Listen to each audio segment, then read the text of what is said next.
Ya, ini yang cukup menarik ya. Jadi dalam dunia kedokteran tidak ada atau dikenalnya istilah bekam ya, atau al-hijamah.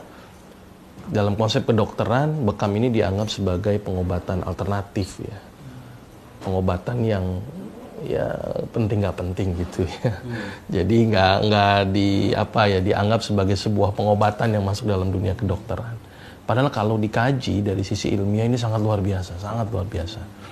Seperti kita ketahui bahwa kalau saya contohkan jantung ini seperti lautan, terus pembuluh darah besar sungai, pembuluh darah lebih kecil kali, dan yang paling kecil namanya kapiler, kita sebut got lah misalnya bahasanya. Jadi kan ada aliran darah dari got, dari kali, dari sungai ke laut, sama dengan jantung pembuluh darah kita.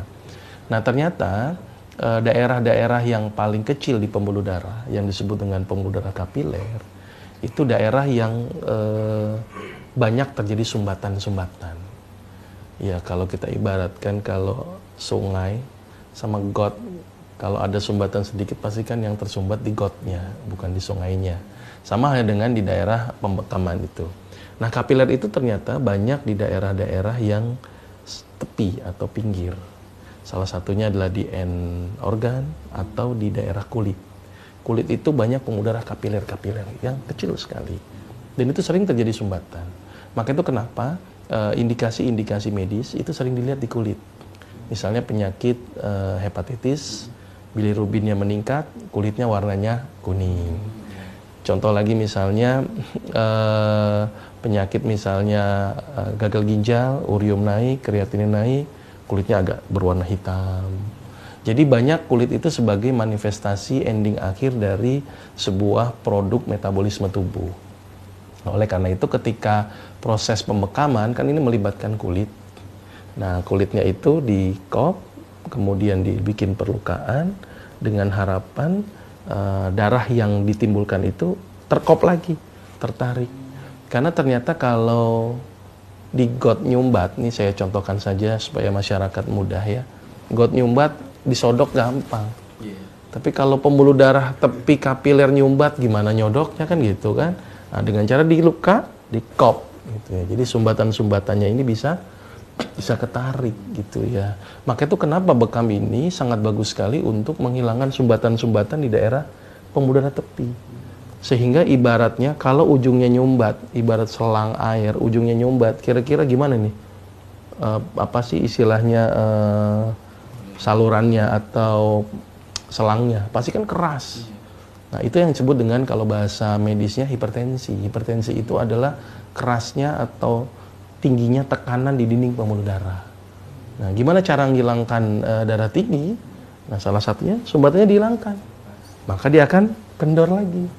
Nah, itu bahasa medisnya disebut dengan resistensi vaskuler perifer atau tahanan pembuluh darah tepi.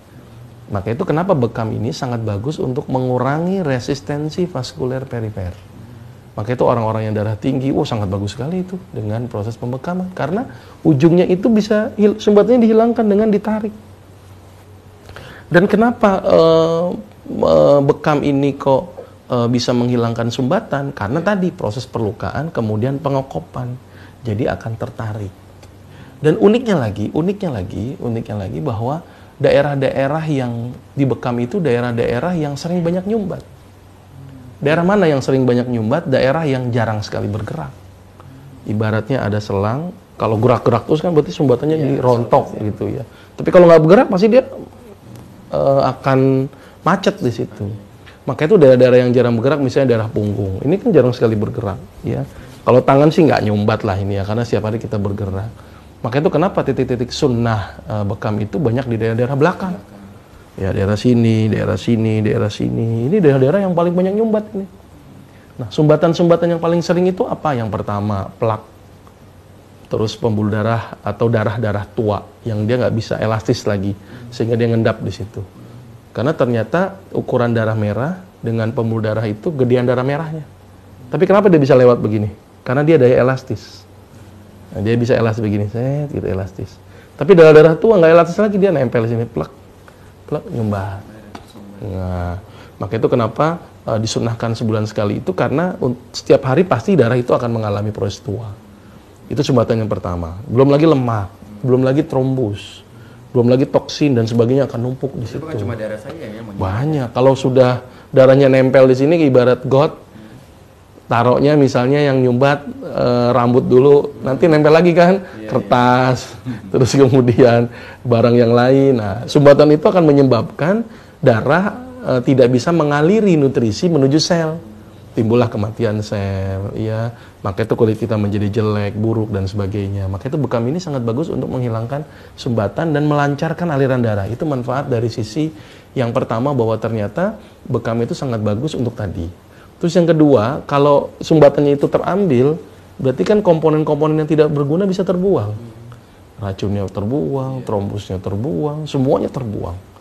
Maka itu kenapa bisa menurunkan zat-zat yang tidak dibutuhkan oleh tubuh, kolesterol. Maka itu kenapa bekam bisa menurunkan kolesterol, asam urat, bisa menurunkan asam urat. Terus kemudian racun, bisa membuang racun.